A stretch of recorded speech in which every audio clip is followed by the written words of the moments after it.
Welcome to Yeah, I Make Games, the #1 game development podcast. I'm Miziziziz with co-host Breogan Hackett and Adam Pype, and we're joined again by Josh, or Stuffed Wombat, and who's our first repeat guest. And do you still make games? Yeah, I still make games.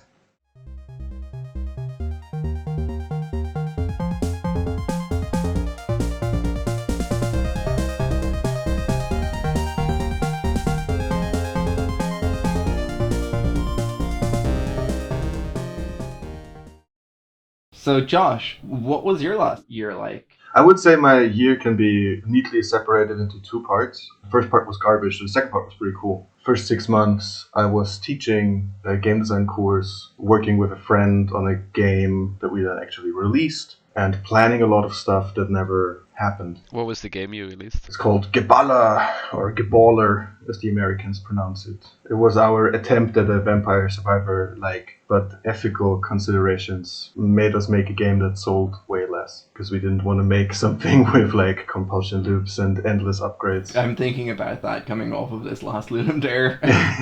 Yeah, you made a farming game. And a clicker. The two things that people get sucked into for hours. And I just got sucked into it for hours and made 30 million. Let's go. And it's already turning a profit. Yeah, let's hope the game actually makes 30 million. The reason I make short, simple games that can be beat in a couple hours is for ethical reasons. It has nothing to do, no other reason. It's just ethics. I'm just a good person. This is actually, a good point. The type of games that just have a beginning and an ending and then a credit rolling are much closer to how a Unity scene looks. It's a lot simpler to just say, oh, here's a level and then you go through it and then the game is over, than to code weird mathematics that keep you hooked forever. There's also just the idea that when you put in a system that actually goes forever and you see someone act, I had this very early when I started making games. I had people emailing me, children emailing me oh, I love this game so much, I play it all the time, I stopped doing my homework and I stopped doing all of this other stuff and please make more levels and make more of it.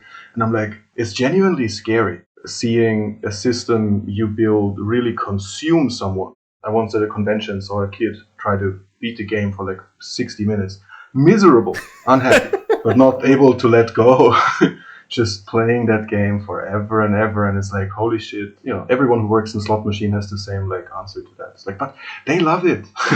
Yeah, maybe they do, but I'm not sure if I'm willing to pay that price. So the people who have a gambling addiction, they love gambling. That doesn't mean they don't have an unhealthy addiction, right? Yeah, I quit smoking last year. If you would have told me to oh yeah, I just quit smoking, I'm yeah, no, but it's just part of my routine and it's fine and I get more out of it than I put into it, and blah, blah, blah. Having argued that perspective, I find it hard not to take sympathy with the gambling act. Oh, yeah, no, of course. They are victims. They're being victimized by systems that are designed to hold them in their grasp. It's not a chemical addiction. It's a man-made addiction with gambling specifically, which is so nefarious because you have all of these people running all of these businesses that their entire profit model is making people miserable and taking their money. Yeah. I don't judge people for that. Yeah, but our goal is to make people happy and take their money. Thin line to walk, I kind of also remember the first game that I made that I saw someone, have a visceral reaction to. It was the game where you just do wall jumps constantly, but it's really fucking annoying. I had a friend of mine play it, and he was literally sweating when he was playing it. And that was the first time oh my god, I can make someone sweat with my games. And, you do feel kind of powerful. Yeah. Oh yeah, there's nothing that makes me feel more powerful than someone getting organically scared by a monster in one of my horror games or missing a jump in one of my platformer games, Especially with horror, it's really strange because I'm always confused on comments on No Players Online. One comment is this is the least scary thing I've ever played in my life, and the next comment is I've never been this scared, I nearly had a heart attack. There's no baseline, Yeah. Same with endoparasitic, where people are this is so stressful, I was sweating, I was terrified the whole time. Someone else will just be yeah, it's not really scary, but it's a fun game to play, just the mechanics. That definitely intersects with level of abstraction someone's capable of in their mind. Can you convince yourself I'm just playing a game when you're playing a really atmospheric game? If the player is desensitized, I think if a Victorian child would play your game, they would probably die. The frail Victorian child could not handle, the smoothness of the mouse. I'm just hungry. I just need food. Why are you making me play this game? No. You have to get to level 3. You beat a level, you get 1 slice of bread. You can make yourself some bread in Minecraft and you'll be fine. And you'll never want to go outside again. It's perfect. It's also like with these like compulsion loops. I don't know. I think that was the word. Yeah. For that. Where it's like you just keep going and you unlock something, and then that helps you to unlock more of the same thing, but faster and bigger. It just keeps going forever. I remember fucking loving that as a child when I played like World of Warcraft knockoffs. Yeah. And it's like, why do I want to take that away from some, 21st century children? Yeah.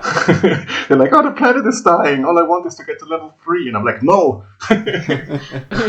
I had a conversation about this recently because I showed my brother's family, had my nephew in the car with me, and so I showed him my infinite golf game that I've been working on my mobile phone, slowly making progress for a few years. Like, he got so sucked into it and had so much fun. And then that day I ended up having a discussion about this exact topic with my brother and his family, and the thing that I came to about that game is that if I wanted to release it, I would have to create a narrative that deals with the idea that the character is addicted to constantly moving forward. Mm-hmm. Because otherwise I wouldn't feel comfortable like unleashing players on that without some sort of framing that lets them contemplate their compulsion loop, right? I wonder how effective that is. Like, will you get an email like, I loved reaching like Epiphany 17 about my addiction. I can't wait to reach Epiphany 18. An ultimate endpoint where the ball is like, this is all pointless.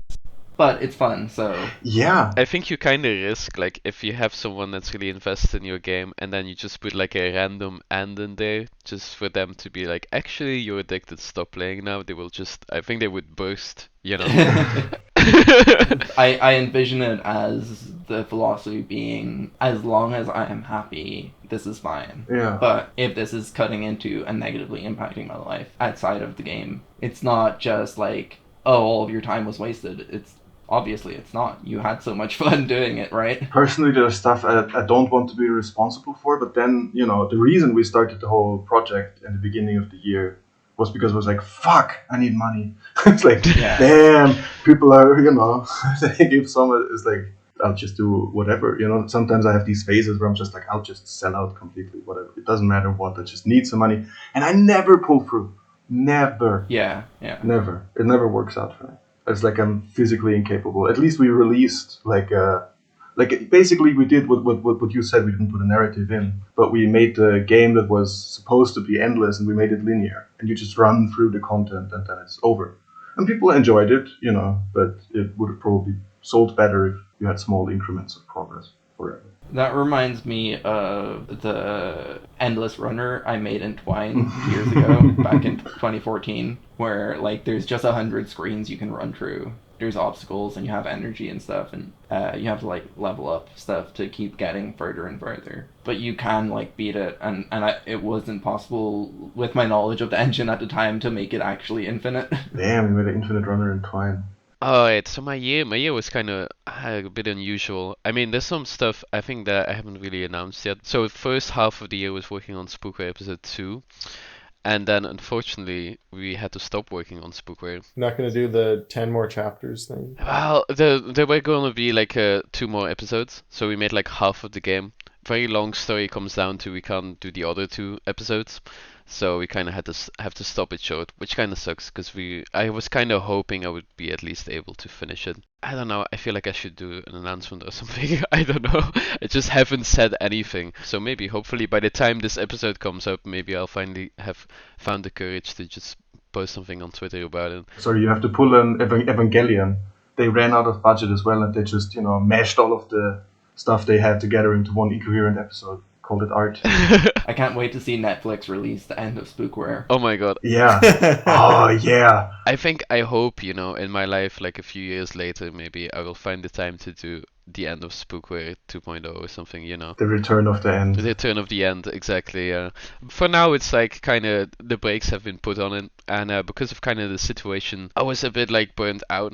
Because of the last episode we did on Yeah I Make Games, like the last guest was kind of talking about like work-life balance stuff, which kind of gave me inspiration to be like, okay, there's like summer coming up, I'm just gonna take like a really fucking long break, and the long break has kind of turned into an infinite break. I know that feeling. I mean, I have made like 2 small games during that time, so I mean, I haven't been completely useless, and which is called Cold Line and Map Friend, which both did really well, which I'm really happy about, to be honest.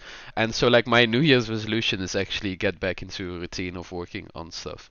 So that's pretty much been my year, to be honest. It's kind of a weird like off year, I feel, but I'm very excited to work. I've got like a new project lined up as well, which I'm gonna start on this year and something.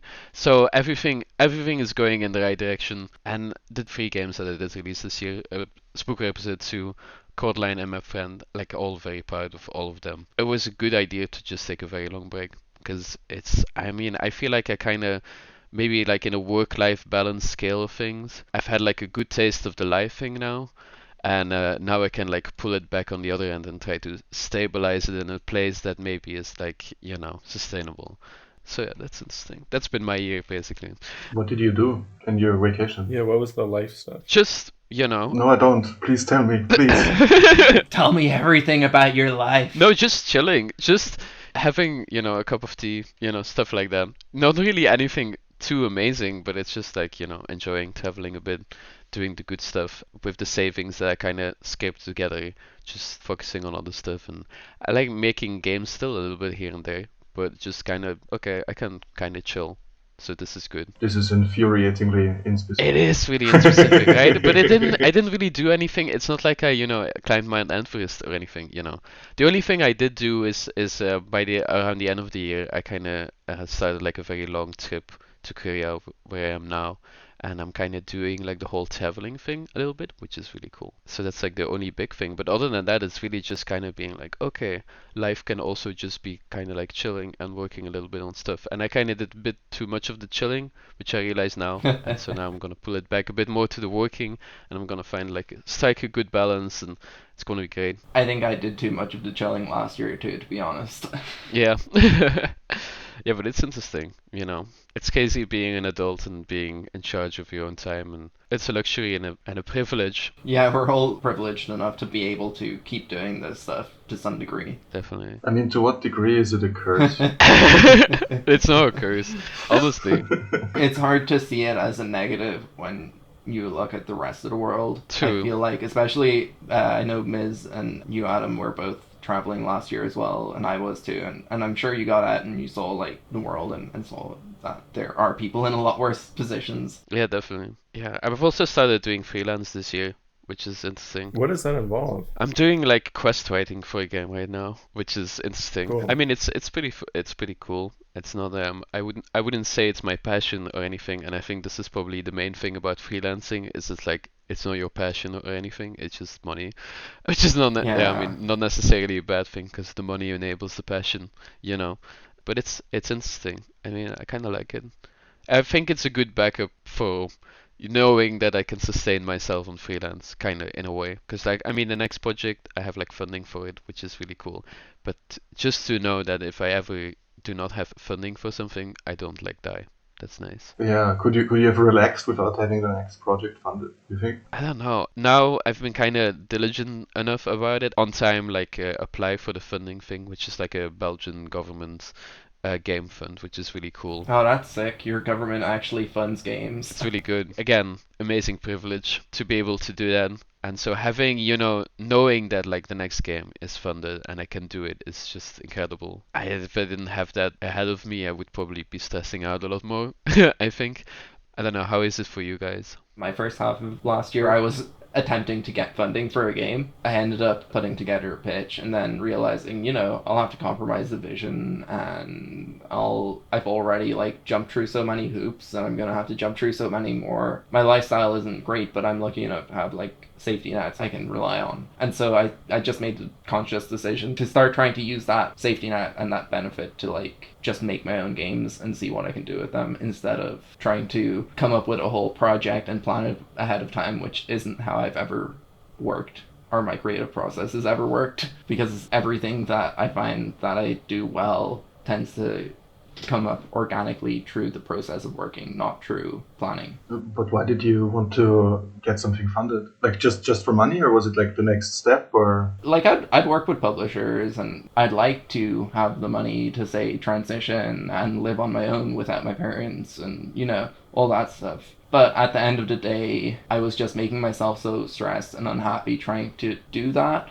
it would have negated any benefit I actually would have gotten, I think. I'm good at generating ideas for games, and I'm just going to keep doing that and then release whatever I can that seems reasonable to charge money for. Yeah, and then, maybe like with Spook, where a publisher will like approach you or something. Yeah.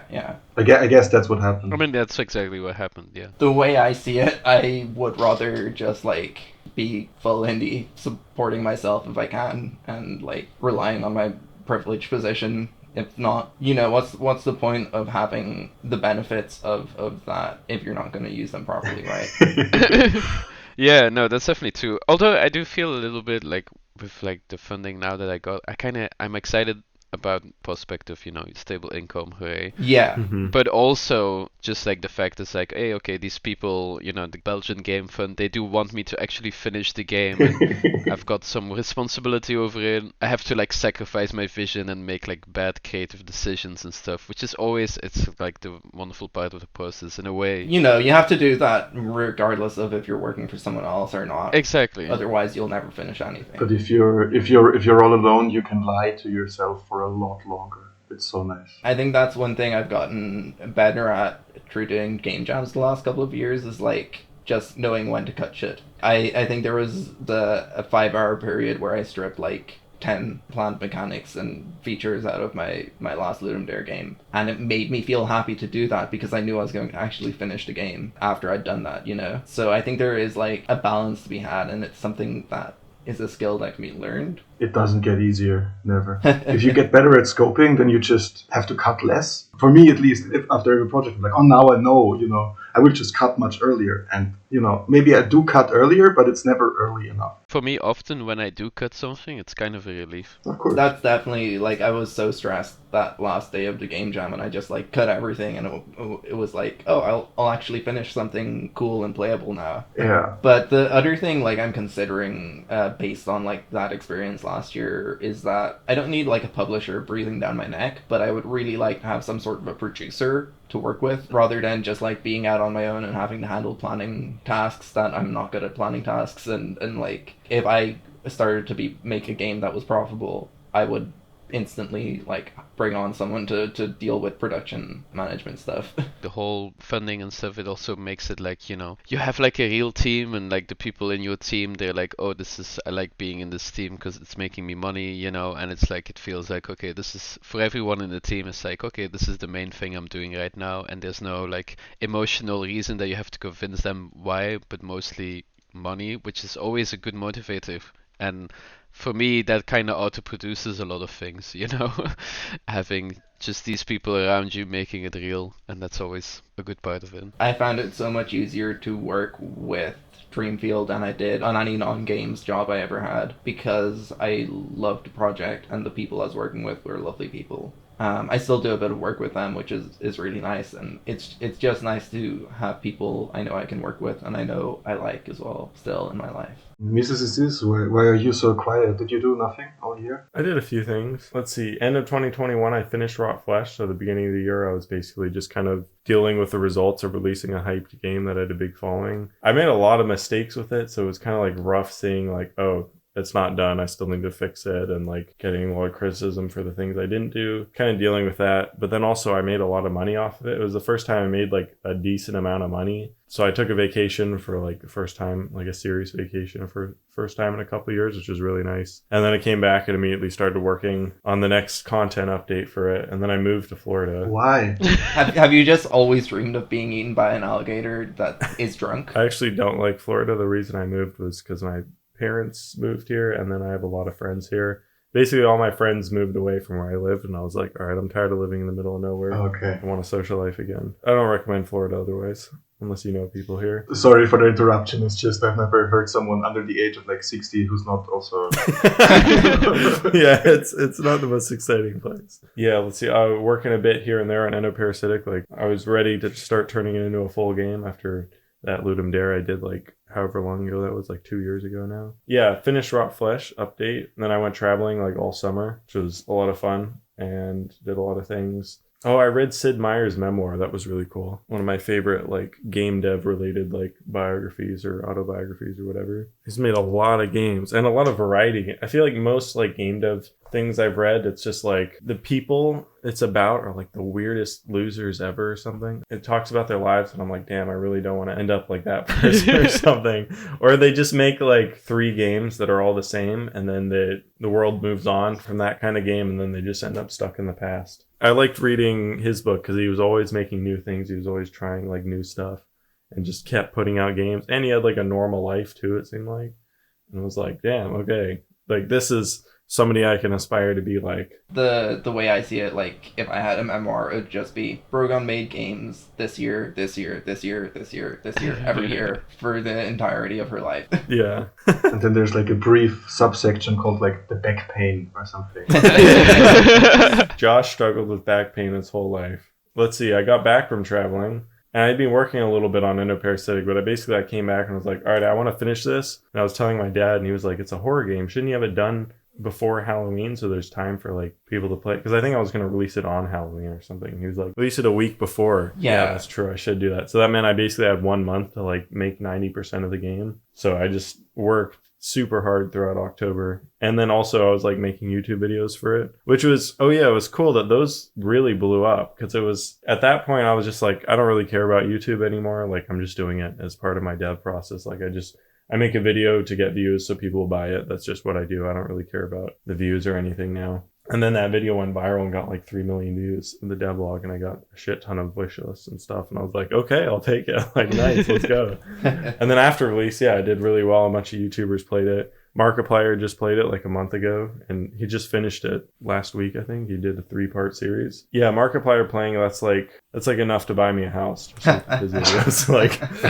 like I'm like, all right, thanks, Markiplier. I'm looking for a house now. That's crazy. It was really nice. It's like a big relief. It's nice. Like I'm not rich, but I have like comfort money now. Like I'm like comfortable and I can like have options and do what I want and I can take a break. It's a big relief. I would argue that buying a house constitutes rich. Oh, okay. I'll take it. I'll be rich then. Bought a house and a few Lego sets. Oh my god. One last thing I did. One of my friends here teaches at like some school here, charter school. She's like invites random people to like teach after school programs and was like invited me to teach like a game dev program and a bunch of 10-year-olds and stuff. I was like, I don't want to teach these kids how to program. That's going to be a pain. So I gave each one of them like 1 dice, you get 1 pen and 1 piece of paper and 5 minutes to invent a game that uses those. And then we do that, show off our games, talk about it a bit. And then I give them some ideas and suggestions. Think about what else can you do with the dice. You don't just have to roll it. You can also throw it or like catapult it off your pencil or something. That sounds like an amazing class. It's pretty fun. They actually came up with some cool ideas. One of them like drew a dartboard on the piece of paper, stuck it to like a wall, and then threw the pen at it as like a dart, so it would like leave a mark on it. It was some neat stuff. It was a neat little class. You have like made those kids teachers in their like next school year's lives miserable. Why are my students throwing pens at the wall? What are you? Yeah, I mean, it's pretty inspiring, especially like you actually making money off of a game, because it's like, I still feel, like I'm in this phase of my game dev career where I still don't believe it, that games can actually make money. I haven't been convinced yet. Yeah. I was talking to this Australian dev at an event. I forgot his name. I'm sorry, Australian guy. And I told him, like, but he was much more, like a veteran game developer, and I told him, like, yeah, but, I don't really believe that games make money anyways. And then he was very confused, like, obviously games make money. And I was like, yeah, but do they really? I don't know. I don't believe it. What people do the games make money for is the real question there. Because usually it's, like, CEOs of AAA companies, right? Yeah, but that's exactly it, you know, like all the money making that you hear is like people that have their shit like really together or something. And it's like I don't believe as me, someone who kinda has their shit together, that it's possible that I might ever, you know, truly turn a profit on games. So it's really confusing. The thing I realized is that the people who care a lot about money are the people who make a lot of money, and I don't really care that much about money, to be honest. I care a lot about money. It's like my first goal is like I need enough money so I can quit my job. Wow, powerful. I think that's definitely a good mindset to have. I do feel like I care a bit about money, but maybe I need to care more, and then I can become Miziziziz and buy a house. I feel like I got really into like, again, back to the start of my year last year with like pitching to publisher and stuff, and I got really into like, how can I market this game effectively, and like, what do I need to do? And I realized that a lot of that is just like one step over from manipulation, right? Yeah, but they enjoy it. They love to give you money. People do like to give money. I'm not gonna judge anyone for making money in a world that Yes. is so money focused, but it just like made me extremely unhappy and anxious all the time. There is a lot of people who are just willing to give money if you're making a cool game just Yeah. to support, even when it's not. Like, I used to have a significant amount of my income just from Patreon, and I would explicitly tell people, like, you don't have to pay up front on it. It's charged once a month, so if you just sign up, you can download the game and then cancel and you get it for free, and people would still give me money. It's about the idea. I talked about this with a internet author recently, like someone who makes a living off of short stories and selling like prose. You don't actually sell, like when you have a Patreon or whatever. You don't sell the product. You sell the idea of like supporting someone to live their dream, which is of course everyone who supports you wants that dream to be real. So if they can contribute a small fraction of that dream being real, they're happy. They're actually like, and that's, you're like living someone else's dream and they pay you for it, which is a very strange concept, but it's not that related to the actual game's or output. That's really interesting to hear, because I've always been fucking stressed out about a Patreon, because people often tell me like, oh, you should do Patreon, you're like this game moment man, Yes. And it's like, oh yeah, I want to do it, but I'm always like, oh no, I feel like I should like commit 100% to it, like this is my job now, I will like only do it if I can commit to like full time make a game every month and create the best possible product for my loyal Patreon followers, You could take my approach and set up a Patreon and just forget you have it and have like 2 people supporting you for 3 years. Yeah, I get that. I feel like I care like just enough about money that I don't want to do that. I don't want to fuck up the Patreon, I felt bad for a moment before I like took a look at the people who were supporting me and like realized I know who they are, and they probably just were happy to show me some support anyway. But the other thing is, in terms of like myself, my plan for this year is to just start making like web builds of my jam games, and then the downloadable version costs money. And like for this current one, I'm going to add save files in, and the save files won't stick on the browser version, so you'll have to like pay if you want to keep a long-term farm going, but it'll be like a one-time payment. It'll be the same cost as like if I release it on Steam, but you'll also get like the DRM free Android build, the DRM free like any build that I can release DRM free will also be on the itch page. Because one thing that like Steam does is they're like, oh, you can't be cheaper on a different storefront, but they never specify that you can't like include extra content on a separate storefront or whatever. The other things I did last year, I entered some like Ludum Dare jams. I did Ludum Dare 51, which had the theme 10 seconds, and I made a farming game. And then this last Ludum Dare, the theme was Harvest, and I made another farming game.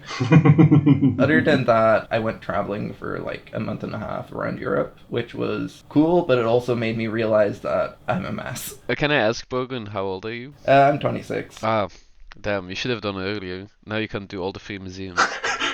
My condolences. I got like an Interrail ticket for good value though. That's good. Yeah, for me it's like my goal is I need to travel through Europe quickly before I turn 25 so I can do all the free museums, It's totally worth it, all the thousands of euros to get back to Europe. I don't know, I kind of hadn't considered just how much of like pre-colonial and colonial history is just like built into the places I was going to be visiting, Oh yeah. It's like imperial palaces full of treasure. Yeah. And also, yeah, I kind of have been having this kind of identity crisis as well, where it's like for the first time I'm like out of Europe for a long time and seeing an actual different culture and being like, oh, wow, I'm actually very French. I enjoy baguettes and cheese and I like having my buildings built by colonial money apparently, and it's like, well, what is this identity that I didn't know I had? And it's very weird. Yeah, at least I was coming from Ireland, where it's like, oh, we hate Britain, you know. I had a shitty first half year, and then I went on a 2-week. I have the shortest vacation of all of you. I'm the least healthy. What is this, a vacation measuring contest? Yeah, and I lose. Yes. Was invited by a university actually from Spain to like come there, and then I just asked them to like just book my return ticket later, and met a lot of developer friends and like traveled through Spain and like relaxed for the first time in what felt like 200 years. Then came back and went crazy on Producer, which was such an insane amount of work. It's really crazy. Like it's only like 25,000 words. It's not even like a complete like novel or something, but it's like months and months and months of writing and rewriting and like constant cutting. And it was probably the happiest, healthiest time I've had in a long time, with like lots of like social contacts on the weekends and like actual weekends and like all of that proper like work-life balance that actually was very good, but I was still extremely productive. And then the game released and didn't make any money. I mean, it made some money, but I'm like, when you were talking about the house, I was like, oh shit, you know, like I backed the wrong horse, obviously, for many years. This is fine, I said, like whatever, but it's like, it's always like, and now there's this demon inside me again. It's like, I need to make some fucking money. I can't just do what I think is interesting. If you want to make money, you do something horror that's gritty looking and some way shocking or gory. That's the easiest way. Yeah, fucking shoot me. I mean, holy shit, no. Josh, let's go. Our game is horror enough. Or you just make another kind of horror and create the most horrific compulsion loop possible. Yeah, but I can't, you know, I can't. That's the problem I've cultivated. Yeah. I've cultivated for myself. That's the thing I realized last year, is I can only make the things that I'm actually interested in. Yeah, which is why both of us say that we don't care about money, because we're actually incapable of making it. Yeah, I just want to make cool games and have other people think they're cool. Yeah. So you two are like the two tortured artists, and we are just sellouts. I see. Okay. Thanks for spelling it out. I didn't want to say it. Yeah, in my angry moments, I feel like that. Yeah. Every time I talk to you, Josh, I have like a mini like existential crisis. Like I need to be more artistic. I need to make a game about very complicated feelings that no one can understand, that will never sell. Otherwise, I'm not true. You know? Obviously, it's not working out. I don't see myself as a tortured artist, because like as long as I get the tortured stuff out of my head, like I enjoy making random games constantly. I enjoy the process of just booting up Unity and starting a new project, or booting up Godot and starting up a new project. Like, that's the thing that I enjoy the most in life, and that's why I do it so much. How could I possibly be tortured when I'm doing my favorite thing all the time? Because the outside world doesn't reward it. That's how you become tortured. If you get consistently slapped in the face for the thing you love, that's torture. I think that the joy is reward enough. Sure. Like, I've been thinking a lot about Ludum Dare, obviously. I realized my second game was for a Ludum Dare game jam, and that was where I was introduced to the whole, like, after the weekend, there is ratings, but the real reward is the game you made along the way, right? Yeah.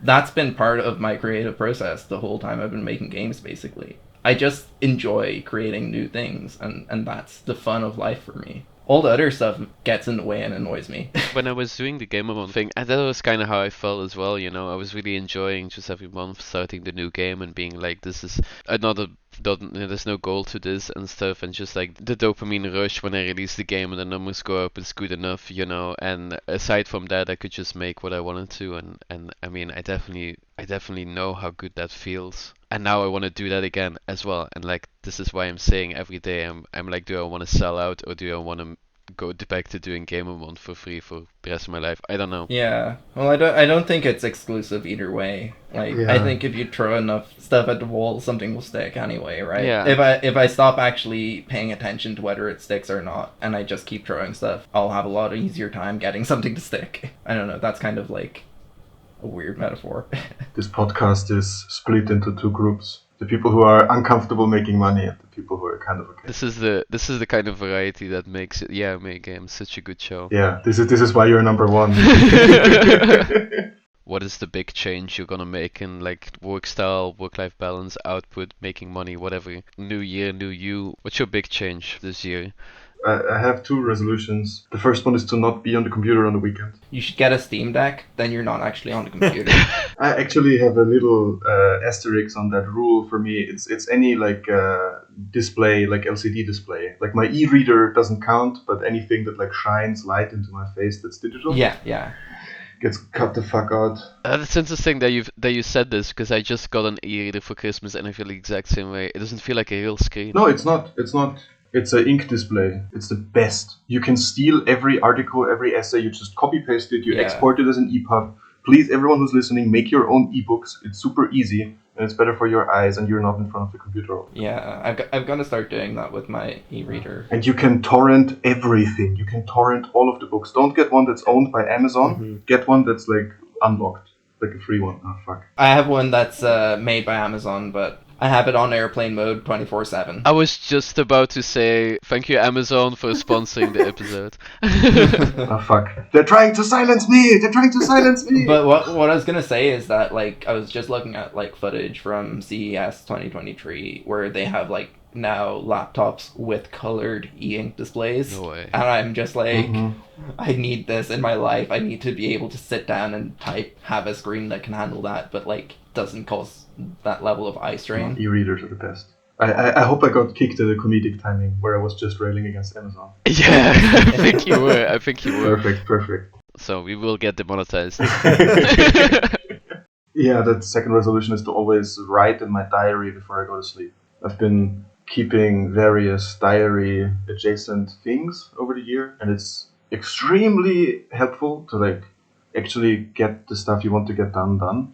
It doesn't make you want to do stuff that actually makes money, but the stuff that you do want to do, you can actually finish. Or like I could actually finish by keeping very close track of like what I'm doing every day.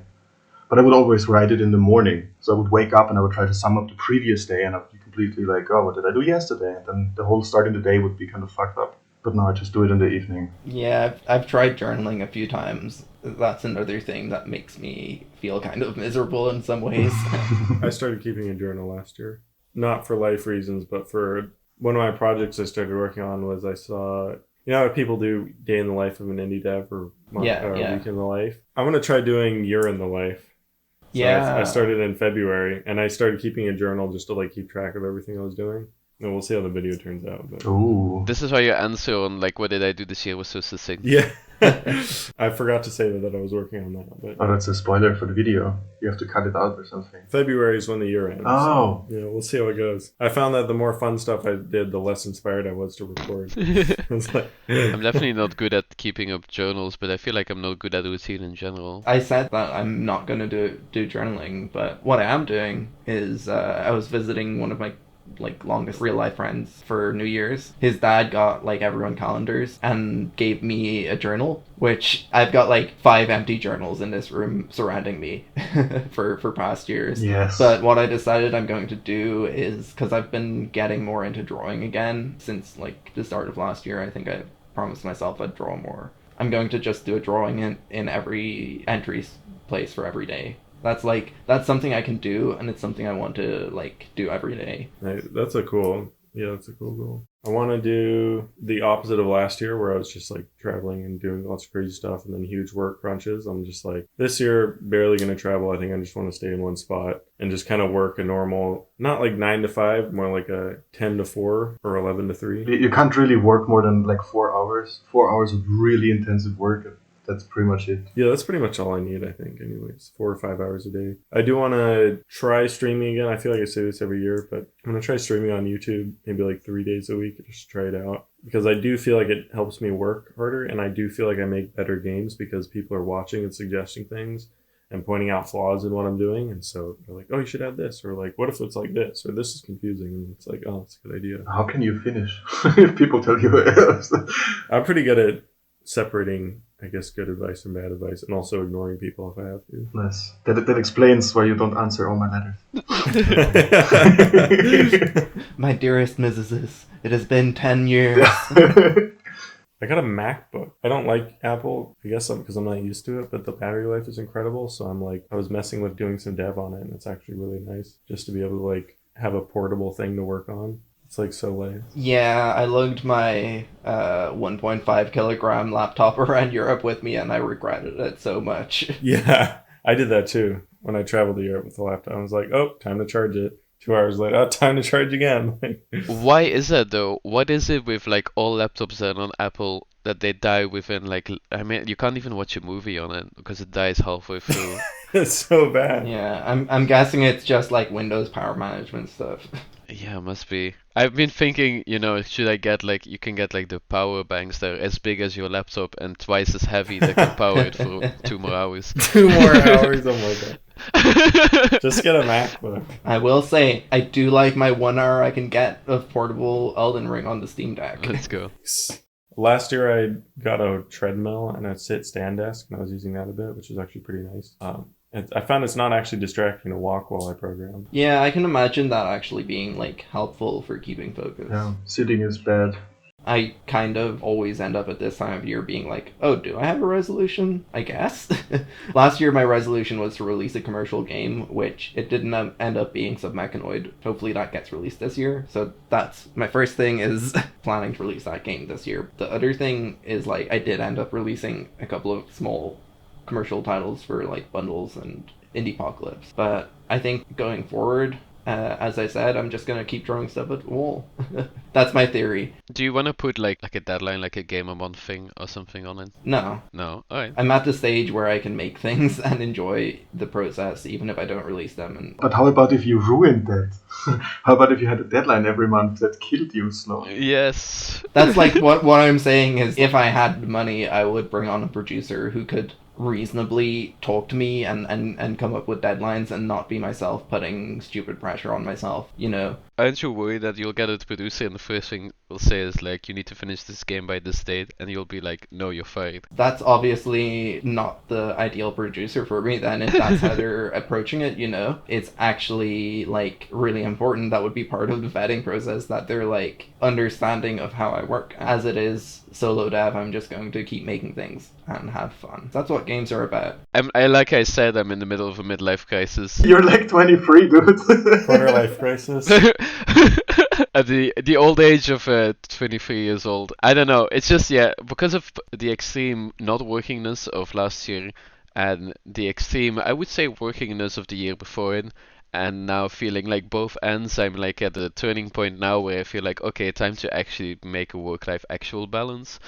And I kind of look back upon my days of Game a Month, where I felt like that was really good, because it was work, but it wasn't too much work, and it was consistent output, and that felt really great the whole time I was doing that.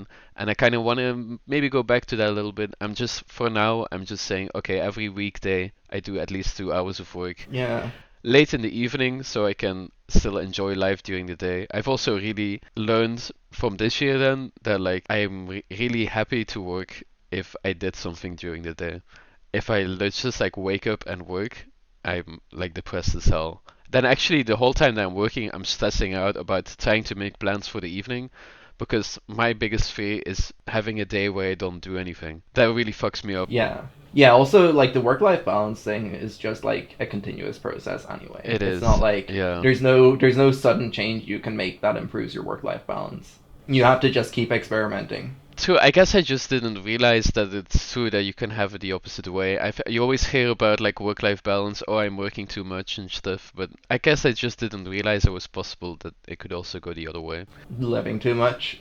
Yeah, I do feel like living too much is like, I do feel kind of disappointed that it's like, oh, I don't have like stuff to show for myself, and like, yeah, I don't know. I think it's decently strong in human nature to feel satisfied by a job well done, right? Yeah, exactly. And if you're not doing any job ever, then you get no satisfaction out of doing a job well done, and you lose out on that whole like aspect of human emotion and experience. I think that's called Buddhism, right? If you just sit there and just like do nothing, like just pray or whatever. There's a certain peace to be found in absolute nothingness, I think. Oh yeah. Or like in like really, really enjoying doing nothing. like purposefully like wasting all your time. Yeah, I do feel like I maybe, definitely not on a Buddhist level, but I do feel like in a way I've kind of had a taste of that this year. Like, oh, okay, it's like this week and the next week and the week after that and the month after that. I don't have to do anything, so I can just do whatever. And it was kind of liberating in a way, but now it's like long enough that it feels almost too, I don't know. It's so hard to explain these emotions, but it's. Wow, I'm 23. I'm having a midlife crisis, basically. That's it. You're 23. You have a midlife crisis because you just spent a whole year doing nothing. Yep. That's like the most normal thing ever. Yeah. Yeah, it's good to be normal, I guess. What's something completely unrelated to games that you really enjoyed doing last year? Walks, a lot of hiking this year. Like I took a lot of pictures for producer outside and like took pictures of the sunset like every day for a month or something, or like 2 months. Weren't you saying you'd done a lot of cycling as well? Yeah, that was in summer. Yeah, I could only cycle in summer because I live in an area where the car people are fucking insane, and if it's not like bright out and they don't expect bicycles, they'll just fucking murder you. I live in America. I know that feeling. Oh yeah, that's just all of America. Yeah. I actually live like right beside a really, really good bike facility that stretches from like my town to my nearest city. But like other than that, there's no bike infrastructure. So you have like a set route you can follow on the bike and be safe, and otherwise you're just out on the road. And those are like windy Irish roads. 18-year-olds in their Toyota Corollas come around the corner at like 100 miles an hour on, you know. Here it's 70-year-old people who've just come from drinking like 4 or 5 glasses of white wine. But yeah, no, it's walks, going into nature, looking at the trees, especially going through one area for the whole year. I've now done a full cycle. It's been like a year since I started to walk, and now I'm like recognizing certain actually no, I'm not recognizing shit because the weather is fucked up. Because now that I'm like I've been here for a year and I've been like taking regular walks for a year, and I can just see how things are not how they're supposed to be because it's too warm. But apart from the imminent collapse of the world, it's been great. I can definitely relate to that. Like the game I once did for Madvent or something, I was doing also the same thing for a year long. I was just doing walks with my brother pretty much every day at the exact same spot. So I kind of feel how you feel, and I did a thing where every season I took a video of the exact same tree. So now I have a video for every season of that one tree, and I used it in one of my games. But it was, I don't know, it was really cool. Just I know what you mean. It's like fucking. It's like thrilling to like see the same place over and over again and walk around it and like see the subtle changes, but also like how it absolutely does not change really. I went back to the town I lived in the Netherlands, and I did like my daily commute walk or part of it just to reminisce a bit, which was very interesting because I hadn't been there in like 3 years. It really hadn't changed. That's amazing, yeah. For me, the big thing is like the travel thing, but it's more like when people say travel, I kind of think like 2 weeks in Paris, but it's more like kind of moving somewhere else for like a specifically long period of time. I mean, I've been in Korea now for I think like 3 months, which is surprisingly long. It's like I didn't think it was long. I've always thought like you need to live somewhere for a year for it to feel like you live there, but like in 3 months time I feel like I live here, which is really weird. You learned Korean? No. Oh. My girlfriend speaks Korean, which is very useful. Oh, okay. I can say hello and thank you, which you can do a lot with in life. I've always wanted to do it. Haven't always had like a weird like relationship with like Belgium and like not really being satisfied and staying there and not really knowing why, and always having like a feeling of restlessness of being there constantly. And it's really great just like because I feel like now I'm like just defaultly happy because I am somewhere else. But at the same time, it's also like I said previously, being like kind of away for a long time. Finally, I know what it's like to be a Belgian person. It's like something I never even thought about. I never in any way thought of myself as someone who's Belgian. And now I finally kind of see it, how it's just about liking cheese and chocolate. And it's like, it's weird that it is, you know, the identity. And I don't know. I feel like I kind of learned a lot on like the life front of that, just like wow, moving away. And I had a bit of that experience when I went to GDC in 2016. During the week of GDC, St. Patrick's Day fell. So seeing like Americans celebrate St. Patrick's Day as an Irish person was very interesting. That's crazy. But yeah, the fact that even in a week you can kind of feel it, it's very strange. Yeah. So yeah, I mean, I guess in that way I feel like I learned kind of a lot in like a really short time which is really interesting. And so now that I feel like I'm kind of enlightened, I can finally go back to making fucking video games. You just had to go to Korea to find out that you like cheese, and now you can work again. Exactly. That puts the entire year down for me. So yeah. I did go to Belgium actually. Is it true they sell chocolate on every street? Is that really like everyone loves chocolate there? Is that just a tourist thing? They definitely do not sell chocolate on every street. This was, where did I go? Bruges? Bruges is literally like a theme park. It's like very small and very touristy. It's like, I hear that like Americans, they go to Bruges and they like ask where the ticket booth is or something. So that is like the joke. But my grandmother's from Belgium. I always thought she was French because she's from the French part of Belgium. I didn't know that you had the connection to Belgium. I'm from the Dutch part. Oh, okay. If you went to Bruges, you went to the Dutch part, no? There's a whole movie about Bruges being incredibly boring. It's a good movie. It's got some Irish people in it. I guess my highlight was that one of my friends, he's really into cars and like track and stuff, and he owns some old Porsche. I don't know, it's a 2006, like one of the cheapest Porsches you can get, but it's still pretty fast. His dream was like he wanted to drive to Germany to go to that famous racetrack, the Nürburgring. And so over the summer, I went with him. Like I'm 6'6", so I crammed into the passenger seat of his tiny Porsche, and we drove from where is it, Watford in England, all the way to the Nürburgring in Germany. How did you drive over the sea? There's a canal. It's a joke. Dude! It's a huge deal. They made a canal. There's like pictures of the prime minister shaking hands. Did you do like the typical German thing of like the only country in Europe where they don't have speed limits, so you can go way too fast on the highway? He speeds everywhere. He knows where every speed camera is in England. So he speeds and then he slows down when he gets to them. And as soon as we got on the Autobahn, he was like, wow, Germany's amazing. Look at that. He was like going max speed on like the all the way left lane on the Autobahn, and people would like move out of the way. And he's like, I love Germany. They move out of the way if you're faster than them. Oh my god. I would fucking fear for my life if I was in that Porsche. Then we get on the racetrack, and oh my god, I got so car sick going around this track.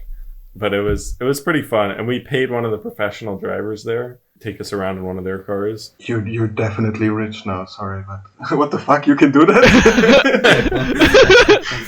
It was pretty budget, except for gas. I think we spent like $300 on that trip. Miz, are you gonna do like the actual like the move that nobody can do, where it's like you turn rich and somehow still live frugally and actually just enjoy life?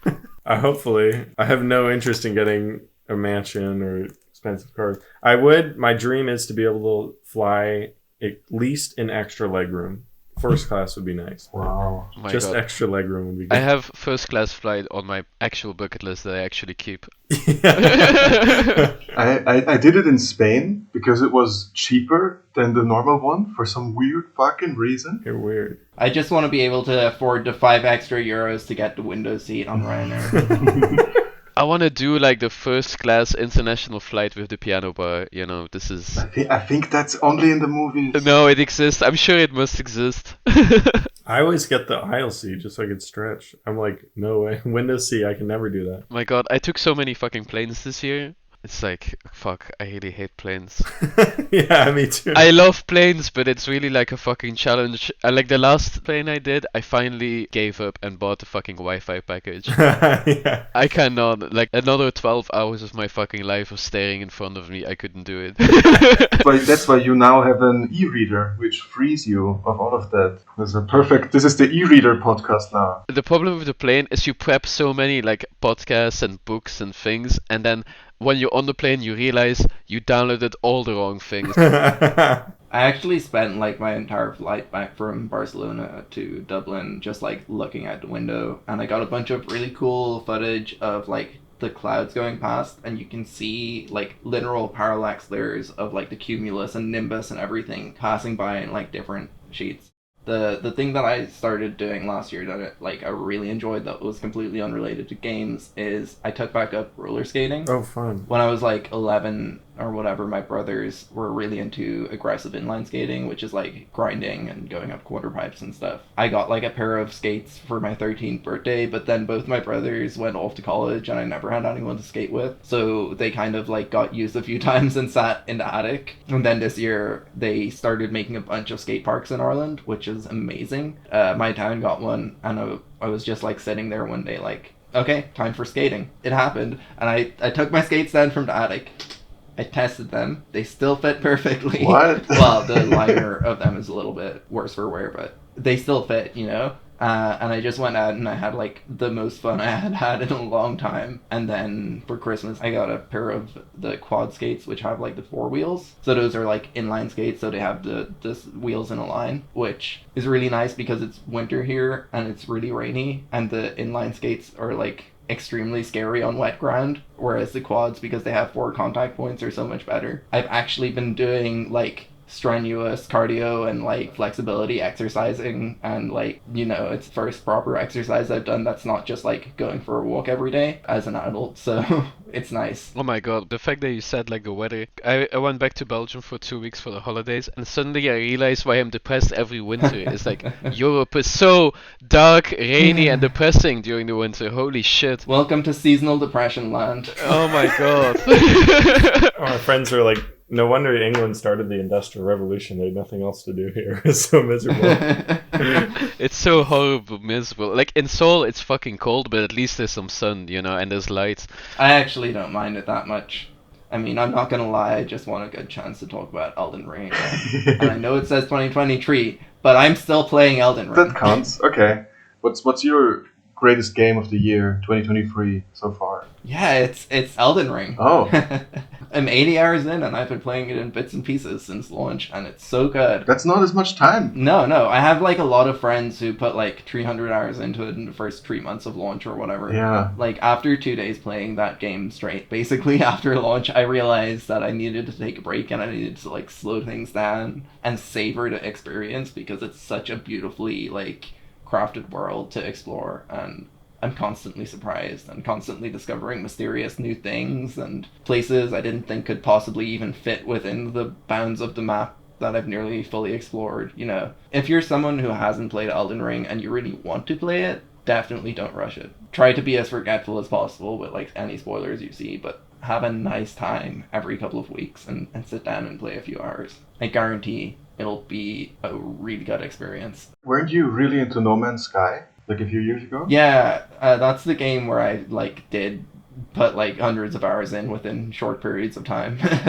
Would you say the experience is comparable? Because I imagine both are like huge, from my perspective, kind of empty worlds. Elden Ring is like huge and full of things to do and full of new things to do constantly. Okay. No Man's Sky, the joy isn't directly from the content, it's from the fact that all of that content is there. Landing on a planet and being able to turn around and there's a mountain behind me, and being able to go around to the other side of the planet and find a different shaped mountain. The fact that that all exists, it just gives you a really interesting happiness. That's specifically how I imagine. I didn't really play it. I checked it on a friend's console a little bit, but it's like that's how I imagine Elden Ring to be. It's like I played all 3 Dark Souls, but the first one is obviously the only one that really is worth your time, because the other ones are just so fucking huge and whatever. So when I look at Elden Ring, I'm like, this looks like hell to me.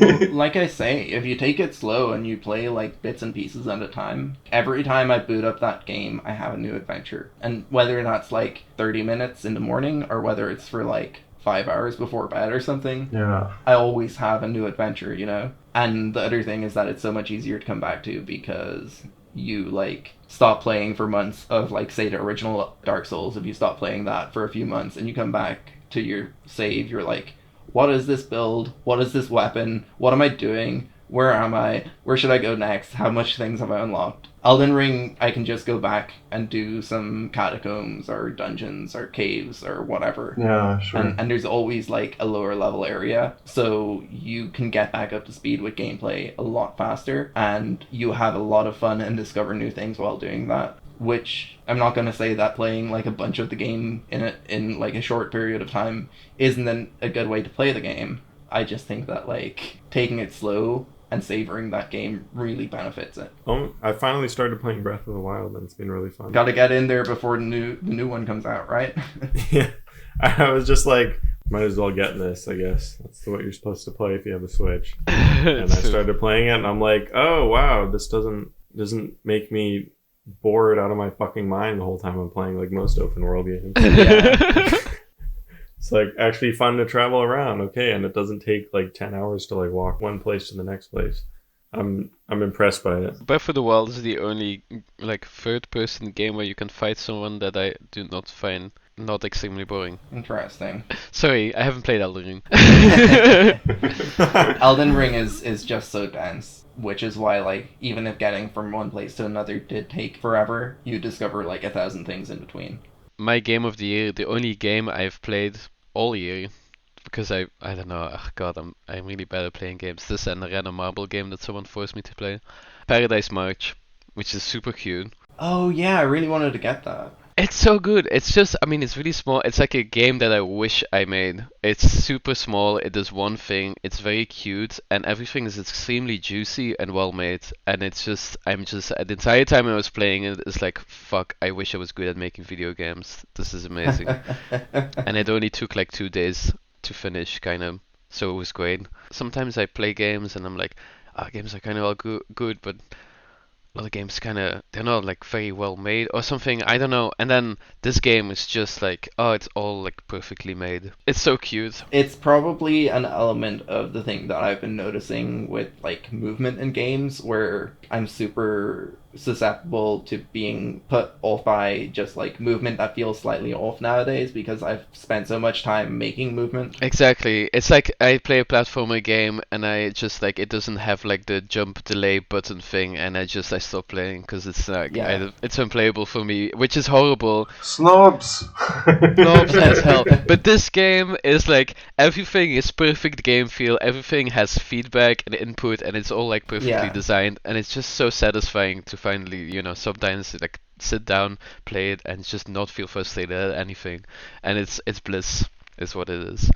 It sounds like they made a lot of the design decisions you would have made if you were in their place, right? Exactly. It is exactly like a game that I wish I would have made, and it's just incredible to play something like that and just be like kind of amazed that it exists in a way. And it's perfect because it's super short and nothing is annoying and it goes really fast, and it's so good.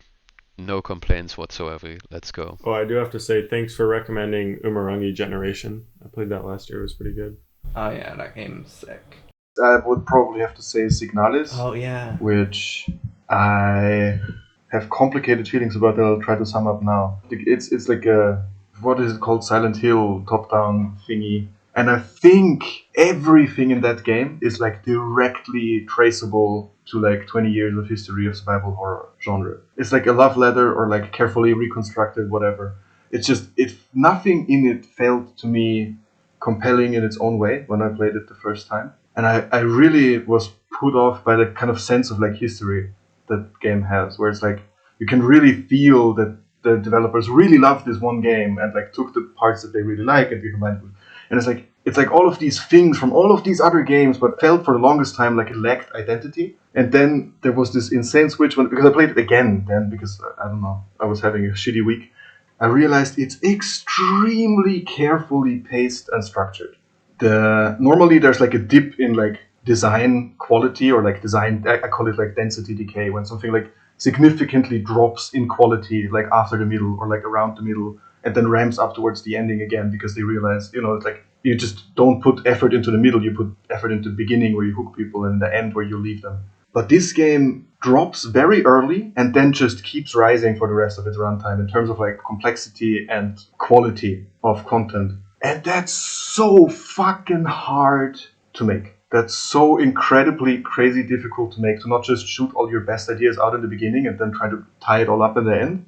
And that's why it's my game of the year so far, because like, holy shit, how did they do that? That's some real design production restraint. Hats off. I'm really impressed, Josh, that you're able to focus on the big picture and just like appreciate it. Here's me, like my favorite game is the game that does the microtransactions, like the micro interactions very well. Like I'm so fucking like my tunnel vision is on like, you know, like 2 seconds Yeah. interactions. I can't even imagine like a game that's longer than 5 minutes, you know.